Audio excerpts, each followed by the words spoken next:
Hari ini tetap saya akan berbicara soal roh yang perkasa itu, saudara. Saya rindukan setiap kita, apapun yang terjadi, engkau tetap keluar sebagai pemenang, bahkan lebih daripada pemenang. Alkitab katakan, saudara, tidak tahukah kamu bahwa kamu adalah bait Allah dan roh Allah diam di dalam kamu. Dari ayat ini, saudara, kita ketahui bahwa roh Allah itu ada dalam hidup kita, saudara. Sama seperti Daniel, saudara.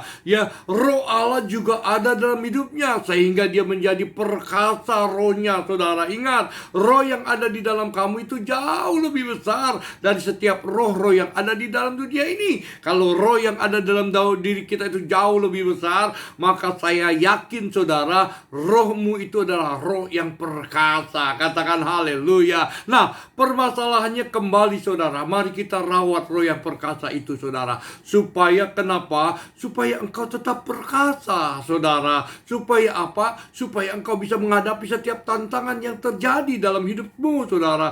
Ingat, saudara, bahwa dirimu itu adalah bait Allah dan roh Allah ada di dalam hidupmu. Nah, permasalahannya sekarang, saudara, bagaimana supaya kita merawatnya, saudara.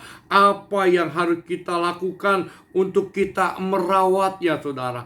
Terakhir kemarin kita berbicara soal integritas, saudara. Daniel, saudara, tidak menyimpang ke kanan ke kiri. Dia setia, saudara. Dia tidak ada celah, saudara. Jadi ketika para tokoh-tokoh ingin menangkap dia, tidak ada celah, saudara. Artinya dia hidup penuh dengan integritas, saudara. Maka orang yang hidup dalam integritas, rohnya ini akan semakin besar, kapasitasnya semakin hebat, semakin luar biasa. Nah, yang sekarang, saudara, Daniel 5 ayat 17 berkata begini, saudara. Kemudian Daniel menjawab raja, tahanlah hadiah Tuanku, berikanlah pemberian Tuanku itu kepada orang lain. Namun demikian, aku akan membaca tulisan itu bagi raja dan memberitahukan makna kepada Tuanku.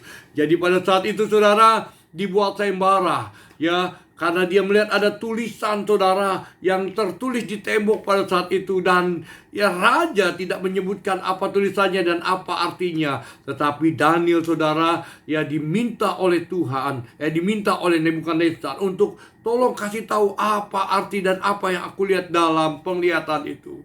Lalu dia katakan bahwa aku akan memberikan kamu hadiah. Wih, orang kalau dengar hadiah kan, saudara, jangankan manusia biasa, pendeta saja kadang kalau dengar hadiah, seneng, ya ampun, saudara.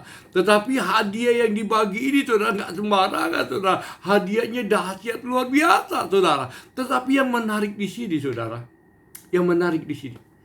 Daniel berkata, tahanlah hadiah Tuanku, berikanlah pemberian Tuanku kepada orang lain. Dia tolak, saudara.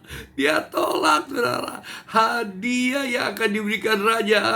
Saya sebagai gembala aja kalau dihadiahkan sama jemaat, bagus, saudara. Apalagi raja yang kasih hadiah kepada Daniel, saudara. Tapi lihat, saudara, orang yang mau merawat rohnya ini dahsyat, saudara. Dia tidak mau mencemarkan, saudara, kemuliaan yang dia dapatkan dari Tuhan oleh hal-hal yang bersifat duniawi. Wah, ini dahsyat, saudara. Ya kan? Ketika dia mendapatkan penglihatan, mendapatkan pewahyuan, semuanya dari Tuhan, maka dia tidak mau mencemarkan apa yang dia dapatkan dari Tuhan itu yang berupa pewahyuan, ilham, penglihatan. Dia tidak mau cemar. Pernah kita menjual sesuatu yang kekal, saudara, sesuatu yang berbau surga untuk sesuatu yang semu, saudara.